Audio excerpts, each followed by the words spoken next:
Hello again. I hope you're all very well. My name is Gildart, and every day, as we're all stuck at home, I've decided to read to you a chapter a day of the wonderful book, Great Expectations. So thank you for joining me. Today, we're on chapter 22. And for those of you who haven't been here for the whole way, you can either catch up by going to the Fireside Reading channel on YouTube, where all the episodes, all the chapters are up, or I can quickly tell you, which I will do now, the story. But before I do that, I'm also going to let you know that some of you very kindly asked me if I would be able to read something for their younger children. Great Expectations is sort of very good for everybody of all ages, probably over about the age of 7 or 8.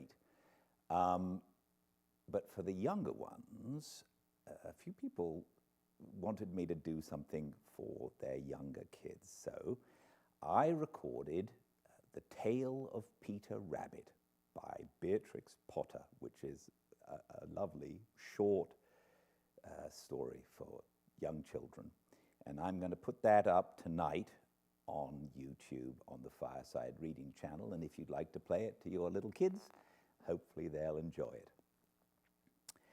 So, Great Expectations is about the story of young Pip, who's a young 7 or 8-year-old boy, who we meet initially at the marshes near where he lives, and he bumps into a very scary convict. The convict and him get into some trouble together, but he ends up returning home to his wonderful Uncle Joe. In the meantime, he is taken to Miss Havisham's house, and when he goes to Miss Havisham's house, she's a lady, lives in a large house in the village. When he gets there, his mind is blown by the possibility of not being a blacksmith, which is what his future is set out for him to be, but of becoming a gentleman. He doesn't know how that'll happen, and one day, miraculously, somebody gives him the money to go to London to become a gentleman.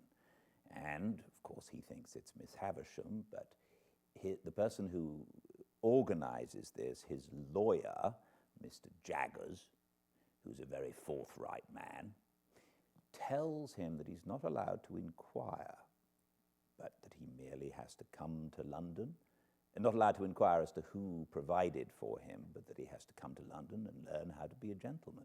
So we've just gotten to the chapters where he's arriving in London. He is there. He's just met a young man who he had a fight with, fisticuffs, at Miss Havisham's house, called the Pale Young Gentleman. They've just both realized that they are re-encountering one another. Thank you for joining me for a fireside reading of Great Expectations, Chapter 22. The pale young gentleman and I stood contemplating one another in Barnard's Inn until we burst out laughing. "The idea of its being you," said he. "The idea of it being you," said I. And then we contemplated one another afresh and laughed again. "Well," said the pale young gentleman, reaching out his hand good-humoredly, "it's all over now, I hope, and it will be magnanimous in you if you'll forgive me for having knocked you about so." I derived from this speech that Mr. Herbert Pocket, for Herbert was the pale young gentleman's name, still rather confounded his intention with his execution, but I made a modest reply, and we shook hands warmly. "You hadn't come into your good fortune at that time," said Herbert Pocket. "No," said I. "No," he acquiesced. "I heard it had happened very lately. I was rather on the lookout for good fortune then. Indeed. Yes, Miss Havisham had sent for me to see if she could take a fancy to me, but she couldn't. At all events, she didn't. I thought it polite to remark that I was surprised to hear that. Bad taste, said Herbert, laughing, but a fact. Yes, she had sent for me on a trial visit, and if I had come out of it successfully, I suppose I should have been provided for. Perhaps I should have been, what you may call it, to Estella. What's that? I asked with sudden gravity. He was arranging his fruit in plates while we talked, which divided his attention and was the cause of his having made his lapse of a word. Affianced, he explained, still busy with the fruit. Betrothed, engaged, what's his name? Any word of that sort. How did you bear your disappointment? I asked. Pooh, said he. I didn't care much for it. She's a Tartar. Miss Havisham? I don't say no to that, but I mean Estella. That girl's hard and haughty and capricious, to say the least, and has been brought up by Miss Havisham to wreak revenge on all the male sex.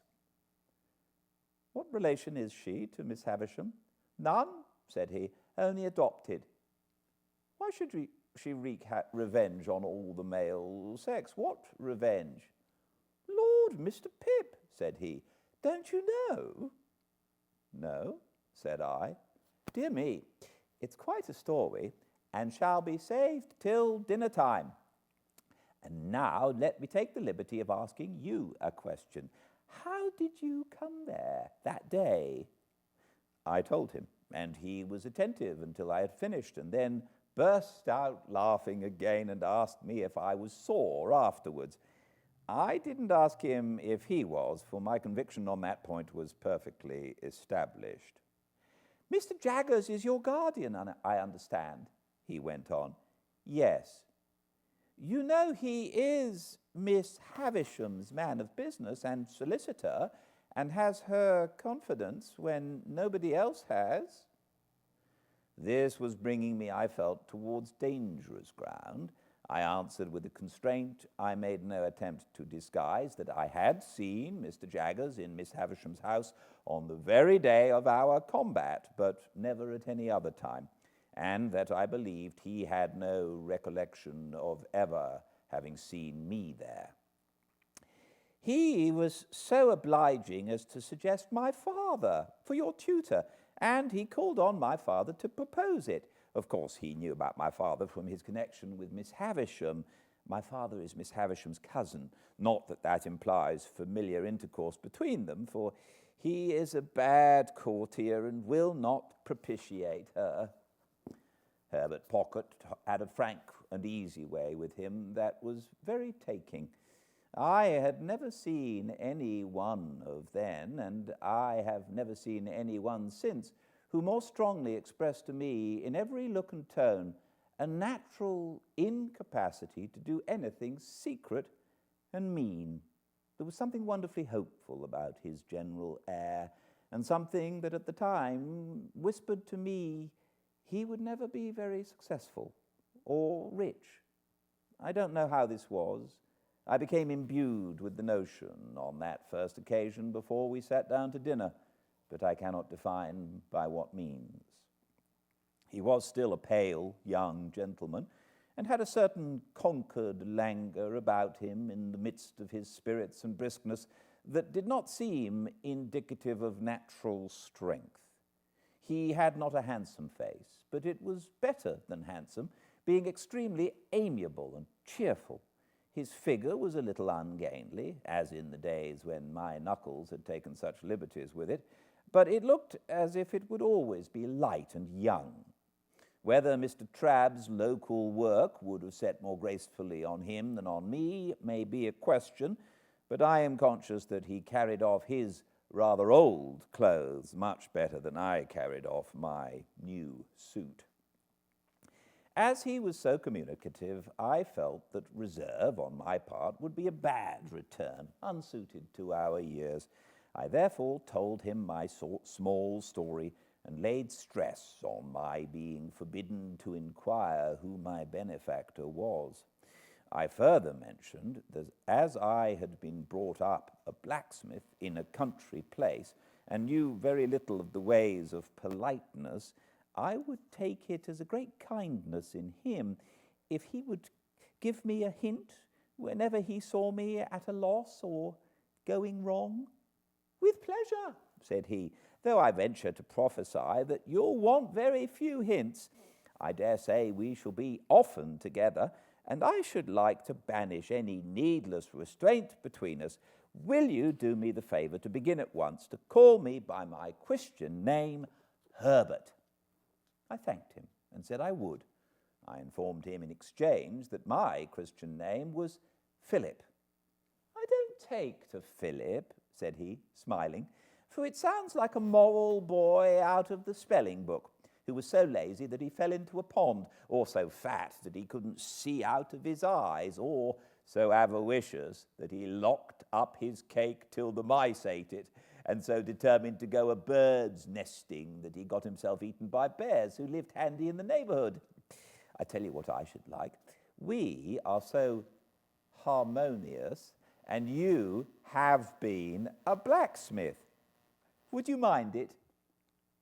"I shouldn't mind anything that you propose," I answered, "but I don't understand you."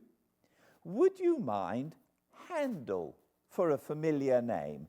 There's a charming piece of music by Handel called The Harmonious Blacksmith." "I should like it very much." "Then, my dear Handel," said he, turning round as the door opened, "here is the dinner, and I must beg of you to take the top of the table because the dinner is of your providing." This I would not hear of, so he took the top, and I faced him. It was a nice little dinner, seemed to me then a very Lord Mayor's feast, and it acquired additional relish from being eaten under those independent circumstances with no old people by, and with all London around us. This again was heightened by a certain gypsy character that set the banquet off, for while the table was, as Mr. Pumblechook might have said, the lap of luxury, being entirely furnished forth from the coffee-house, the circumjacent region of sitting-room was of a comparatively pastureless and shifty character, imposing on the waiter the wandering habits of putting the covers on the floor, where he fell over them, the melted butter in the armchair, the bread on the bookshelves, the cheese in the coal scuttle, and the boiled fowl into my bed in the next room, where I found much of its parsley and butter in a state of congelation when I retired for that night. All this made the feast delightful, and when the waiter was not there to watch me, my pleasure was without alloy. We had made some progress in the dinner when I reminded Herbert of his promise to tell me about Miss Havisham. "True," he replied. "I'll redeem it at once. Let me introduce the topic, Handel, by mentioning that in London it is not the custom to put the knife in the mouth for fear of accidents, and that while the fork is reserved for that use, it is not put further in than necessary. It is scarcely worth mentioning, only it's as well to do as other people do. Also, the spoon is not generally used overhand, but under. This has two advantages. You get at the mouth better, which after all is the object, and you save a good deal of the attitude of opening oysters on the part of the right elbow." He offered these friendly suggestions in such a lively way that we both laughed, and I scarcely blushed. "Now," he pursued, "concerning Miss Havisham. Miss Havisham, you must know, was a spoilt child. Her mother died when she was a baby, and her father denied her nothing. Her father was a country gentleman down in your part of the world and was a brewer. I don't know why it should be a crack thing to be a brewer, but it is indisputable that while you cannot possibly be genteel and bake, you may be as genteel as never was and brew. You see it every day. Yet a gentleman may not keep a public house, may he? Said I. Not on any account, Herbert returned, but a public house may keep a gentleman. Well, Mr. Havisham was very rich and very proud. So was his daughter. Stop, Miss Havisham was an only child? I hazarded. Stop a moment, I'm coming to that. No, she was not an only child. She had a half-brother. Her father privately married again. His cook, I rather think. I thought he was proud, said I. My good Handel, so he was. He married his second wife privately because he was proud, and in course of time she died. When she was dead, I apprehend he first told his daughter what he had done, and then the son became a part of the family, residing in the house you are acquainted with. As the son grew a young man, he turned out a riotous, extravagant, undutiful, altogether bad. At last, his father disinherited him, but he softened when he was dying and left him well off, though not nearly so well off as Miss Havisham. Take another glass of wine, and excuse my mentioning that society as a body does not expect one to be so strictly conscious of emptying one's glass as to turn its bottom upwards with the rim on one's nose. I had been doing this in an excess of attention to his recital. I thanked him and apologized. He said, "Not at all," and resumed. Miss Havisham was now an heiress, and you may suppose was looked after as a great match. Her half-brother had now ample means again, but what with debts and what with new madness, wasted them most fearfully again. There were stronger differences between him and her than there had been between him and his father, and it is suspected that he cherished a deep and mortal grudge against her as having influenced the father's anger. Now I come to the cruel part of the story, merely breaking off, my dear Handel, to remark that a dinner napkin will not go into a tumbler. Why I was trying to pack mine into my tumbler, I am wholly unable to say. I only know that I found myself with a perseverance worthy of a much better cause, making the most strenuous exertions to compress it within those limits. Again I thanked him and apologized, and again he said in the cheerfulest manner, "Not at all, I'm sure," and resumed. There appeared upon the scene, say at the races or the public balls or anywhere else you like, a certain man who made love to Miss Havisham. I never saw him, for this happened 25 years ago, before you and I were, Handel. But I have heard my father mention that he was a showy man, and the kind of man for the purpose, but that he was not to be, without ignorance or prejudice, mistaken for a gentleman, my father most strongly asseverates, because it is a principle of his that no man who was not a true gentleman at heart ever was, since the world began, a true gentleman in manner. He says no varnish can hide the grain of the wood, and that the more varnish you put on, the more the grain will express itself. Well, this man pursued Miss Havisham closely and professed to be devoted to her. I believe she had not shown much susceptibility up to that time, but all the susceptibility she possessed certainly came out then, and she passionately loved him. There is no doubt that she perfectly idolized him. He practiced on her affection in that systematic way that he got great sums of money from her, and he induced her to buy her brother out of a share in the brewery, which had been weakly left him by his father, at an immense price, on the plea that when he was her husband he must hold and manage it all. Your guardian was not at that time in Miss Havisham's counsels, and she was too haughty and too much in love to be advised by anyone. Her relations were poor and scheming, with the exception of my father. He was poor enough, but not time-serving or jealous. The only independent one among them, he warned her that she was doing too much for this man and was placing herself too unreservedly in his power. She took the first opportunity of angrily ordering my father out of the house in his presence, and my father has never seen her since. I thought of her having said, "Matthew will come and see me at last, when I am laid dead upon that table." And I asked Herbert whether his father was so inveterate against her. "It's not that," he said, but she charged him, in the presence of her intended husband, with being disappointed in the hope of fawning upon her for his own advancement. And if he were to go to her now, it would look true, even to him, and even to her.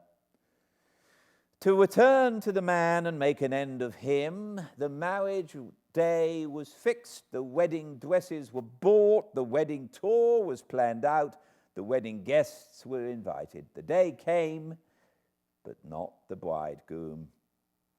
He wrote her a letter, which she received, I struck in, when she was dressing for her marriage at 9:20. "At the hour and minute," said Herbert, nodding, at which point she afterwards stopped all the clocks. What was in it further than that, it most heartlessly broke off the marriage. I can't tell you, because I don't know. When she recovered from a bad illness that she had, she laid the whole place waste, as you have seen it, and she has never since looked upon the light of day. "Is that all the story?" I asked, after considering it. "All I know of it, and indeed I only know so much through piecing it out for myself, for my father always avoids it, and even when Miss Havisham invited me to go there, told me no more of it than it was absolutely requisite I should understand. But I have forgotten one thing. It has been supposed that the man to whom she gave her misplaced confidence acted throughout in concert with her half-brother, that it was a conspiracy between them, and that they shared the profits." "I wonder he didn't marry her and get all the property," said I. "He may have been married already, and her cruel mortification may have been a part of her half-brother's scheme," said Herbert. "Mind, I don't know that." "What became of the two men?" I asked, after again considering the subject.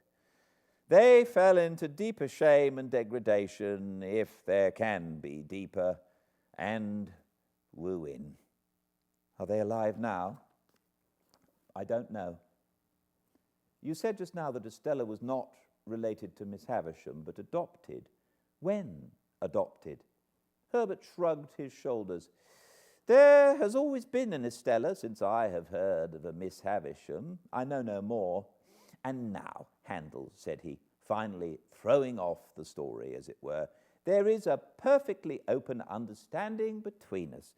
All that I know about Miss Havisham, you know. And all that I know," I retorted, "you know. I fully believe it. So there can be no competition or perplexity between you and me, and as to the condition on which you hold your advancement in life, namely, that you are not to inquire or discuss to whom you owe it, you may be very sure that I will never be encroached upon or even approached by me or by anyone. That it will never be encroached upon or even approached by me or by anyone belonging to me." In truth, he said this with such delicacy that I felt the subject done with, even though I should be under his father's roof for years and years to come. Yet he said it with so much meaning, too, that I felt he was perfectly understood Miss Havisham to be my benefactress, as I understood the fact myself.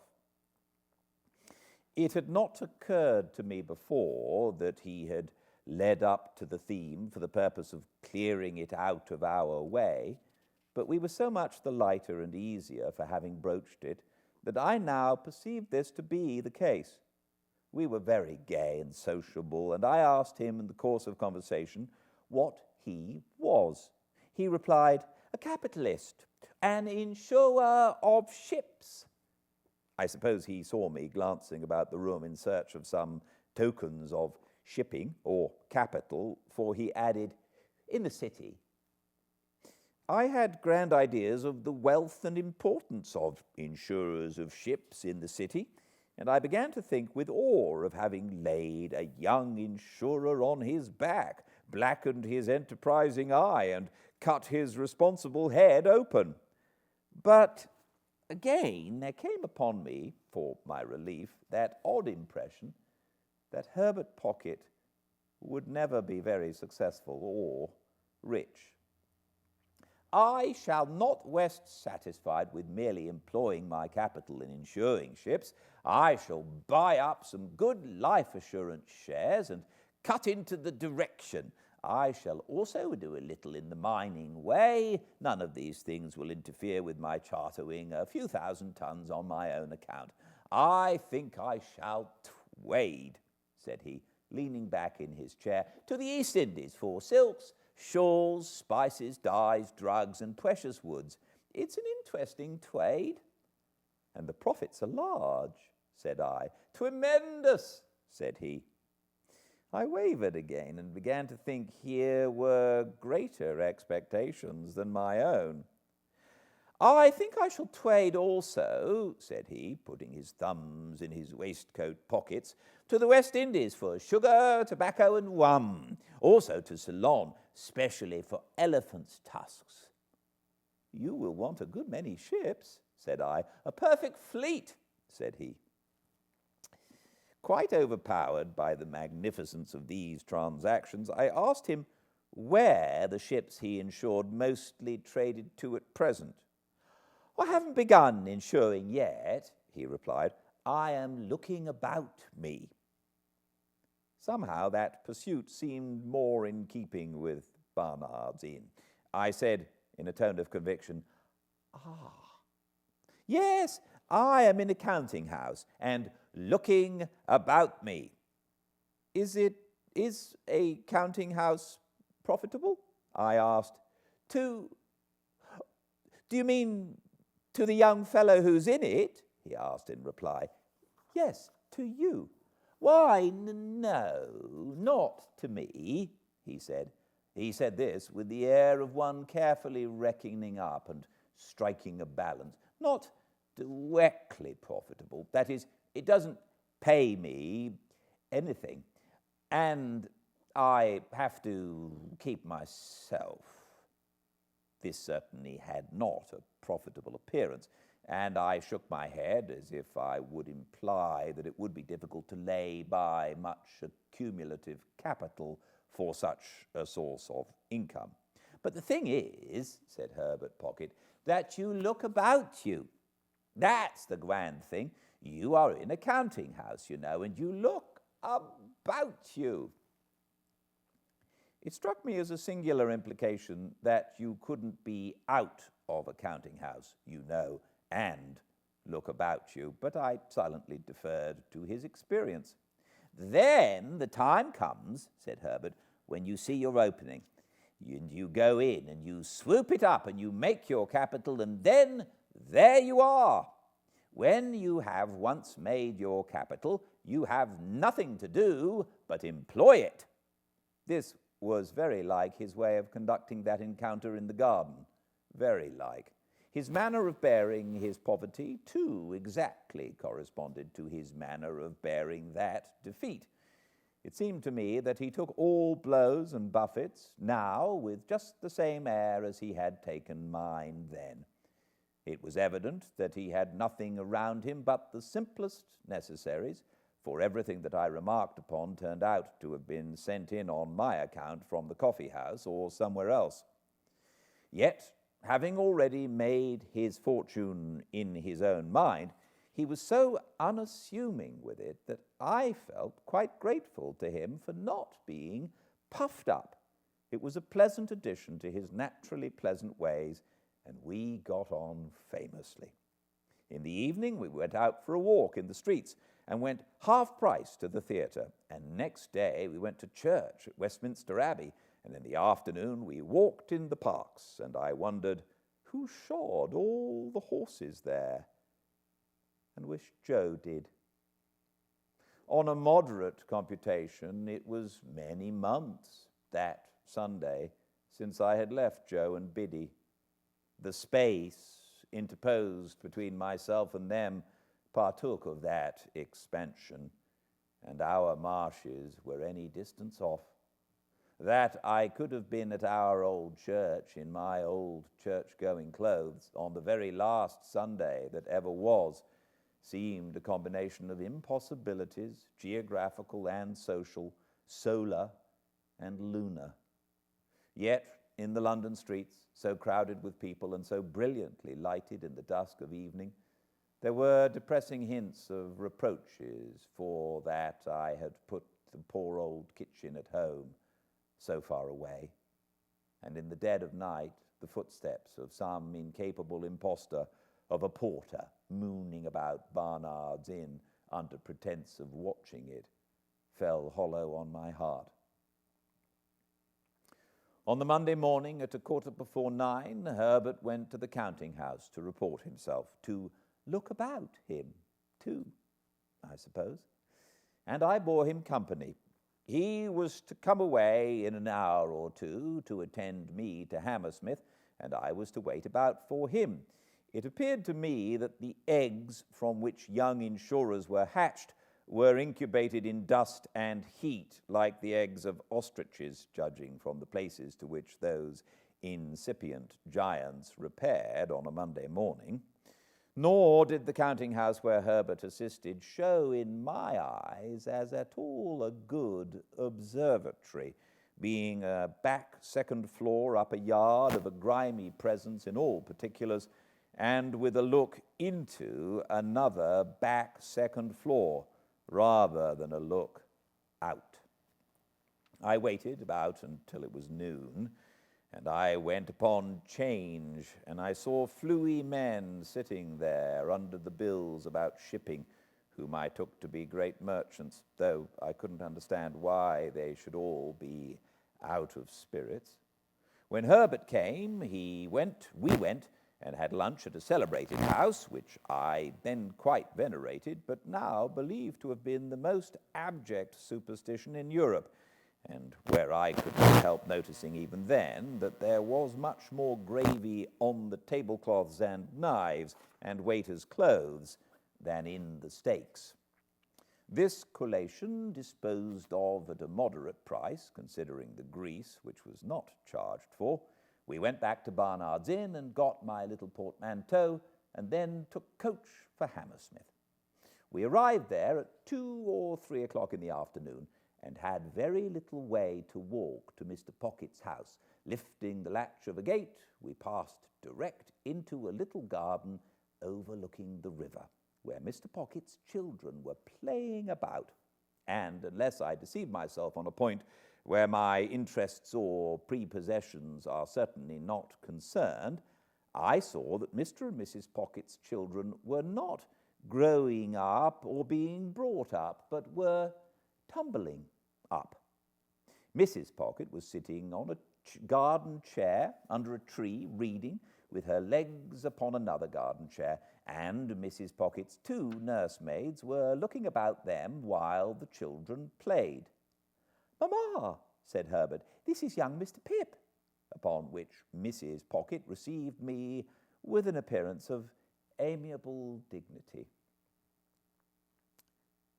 "Master Alec and Miss Jane," cried one of the nurses to 2 of the children, "if you go a-bouncing up against them bushes, you'll fall over into the river and be drownded. And what'll your pa say then?" At the same time, this nurse picked up Mrs. Pocket's handkerchief and said, "If that don't make 6 times you've dropped it, Mum," upon which Mrs. Pocket laughed and said, "Thank you, Flopson," and settling herself in one chair only, resumed her book. Her countenance immediately assumed a knitted and intent expression, as if she had been reading for a week, but before she could have read half a dozen lines, she fixed her eyes upon me and said, "I hope your mamma is quite well." This unexpected inquiry put me into such a difficulty that I began saying, in the absurdest way, that if there had been any such person, I had no doubt she would have been quite well, and would have been very much obliged, and would have sent her compliments, when the nurse came to my rescue. "Well," she cried, picking up the pocket handkerchief, "if that don't make 7 times, what are you a-doing of this afternoon, Mum?" Mrs. Pocket received her property at first with a look of unutterable surprise, as if she had never seen it before, and then with a laugh of recognition, and said, "Thank you, Flopson," and forgot me and went on reading. I found, now I had leisure to count them, that there were no fewer than 6 little pockets present, in various stages of tumbling up. I had scarcely arrived at the total when a 7th was heard, as if in the region of air, wailing dolefully. "If that ain't baby," said Flopson, appearing to think it most surprising, "make haste up, Millers." Millers, who was the other nurse, retired into the house, and by degrees the child's wailing was hushed and stopped, as if it were a young ventriloquist with something in its mouth. Mrs. Pocket read all the time, and I was curious to know what the book could be. We were waiting, I supposed, for Mr. Pocket to come out to us. At any rate, we waited there, and so I had an opportunity of observing the remarkable family phenomenon that whenever any of the children strayed near Mrs. Pocket in their play, they always tripped themselves up and tumbled over her, always very much to her momentary astonishment and their own more enduring lamentation. I was at a loss to account for this surprising circumstance, and could not help giving my mind to speculations about it, until by and by Millers came down with the baby, which baby was handed to Flopson, which Flopson was handing it to Mrs. Pocket, when she too went fairly head foremost over Mrs. Pocket, baby and all, and was caught by Herbert and myself. "Gracious me, Flopson," said Mrs. Pocket, looking off her book for a moment. "Everybody's tumbling." "Gracious you indeed, Mum," returned Flopson, very red in the face. "What have you got there?" "I got here, Flopson?" asked Mrs. Pocket. "Why, if it ain't your footstool," cried Flopson, "and if you keep it under your skirts like that, who's to help tumbling? Here, take the baby, Mum, and give me your book." Mrs. Pocket acted on the advice and inexpertly danced the infant a little in her lap, while the other children played about it. This had lasted but a very short time, when Mrs. Pocket issued summary orders that they were all to be taken into the house for a nap. Thus I made the second discovery on that first occasion, that the nurture of the little Pockets consisted of alternately tumbling up and lying down. Under these circumstances, when Flopson and Millers had got the children into the house like a little flock of sheep, and Mr. Pocket came out of it to make my acquaintance, I was not much surprised to find that Mr. Pocket was a gentleman with a rather perplexed expression of face, and with his very grey hair disordered on his head, as if he didn't quite see his way to putting anything straight. Thank you very much for joining me. I hope this helps, and I'll see you here tomorrow for the next chapter of Fireside Reading. Until then, please be well.